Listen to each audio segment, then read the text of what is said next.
이번 수사와 관련해서 주목받고 있는 것이 바로 공소시효 문제죠. 김 전 차관의 범죄 의혹이 규명돼도 시효가 지나면 처벌할 수 없기 때문입니다.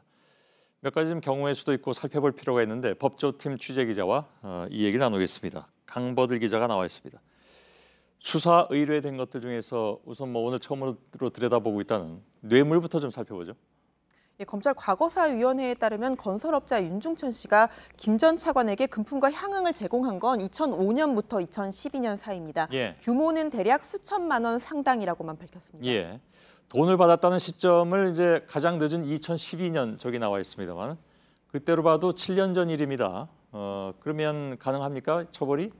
결론부터 말하자면 가능합니다. 예. 공무원이 뇌물을 받으면 5년 이하의 징역에 처합니다. 그런데 10년 미만 징역에서의 공소시효가 이렇게 보시는 것처럼 7년입니다. 그러니까 지금으로부터 7년 전인 2012년 4월 이후에 김 전 차관이 받은 돈만 확인되면 처벌할 수 있다는 겁니다. 예. 그러면 그 전에 받은 돈이 있다면 그건 어떻게 됩니까? 그 돈도 2012년 4월 이후에 뇌물과 같은 목적으로 줬다는 걸 입증하면은 묶어서 처벌할 수 있습니다. 연관성이 있기 때문에? 네, 그렇습니다. 예. 이렇게 해서 한 덩어리로 묶인 돈이 3천만 원이 넘어가면요. 5년 이상의 더 무거운 처벌을 받게 됩니다. 그렇군요. 검찰에서 벌써 두 번째나 지금 무혐의 처리한 특수강간 혐의. 이건 어떻게 됩니까? 흉기로 위협을 하거나 2명 이상이 성폭행을 한 게 특수강간인데요. 별장 성범죄 동영상에서 확인되지는 않았지만 이 피해를 주장하는 여성은 김 전 차관과 윤 씨가 함께 성폭행했다고 진술했습니다. 예. 일단 이 진술에 신빙성이 있다는 판단이 나오면 남은 문제는 시효입니다. 동영상 촬영 시점과 관련이 돼 있죠, 그게? 네. 예, 시효가 아니라 그러니까 시효는 동영상 촬영 시점과 관련이 있다. 네. 예. 근데 그 시점에 대해서 진술이 바뀌었다면서요?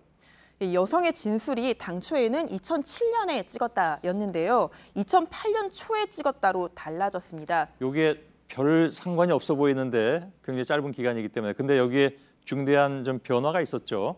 이 시점이 중요한 게 바로 특수강간의 시효가 바뀐 시점이 2007년 12월이기 때문입니다. 예. 그 이전에는 시효가 10년이었는데 15년으로 늘어났습니다.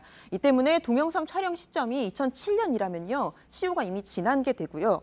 2008년 초라면은 바뀐 15년이 적용받기 때문에 처벌이 가능합니다. 예. 여성의 진술이 15년 시효가 적용되는 시점으로 바뀐 겁니다. 예, 그걸 그러면 잘 밝혀내야 될 것 같습니다.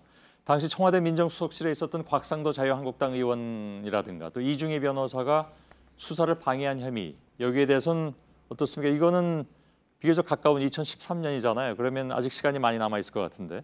예, 두 사람이 김학의 전 차관의 사건을 내사하던 경찰을 질책하고 부당한 인사를 했다는 게 과거사위의 판단입니다. 예. 이른바 직권남용 혐의인데 공소시효가 7년입니다. 말씀하신 것처럼 시효가 충분히 남아 있습니다. 검찰 관계자는 직권남용 혐의 수사의 경우에는 이 시효보다는 민정수석실의 역할과 이 권한을 어디까지로 볼지가 관건이라고 말했습니다. 예, 알겠습니다. 강버들 기자의 설명으로 들었습니다. 수고했습니다.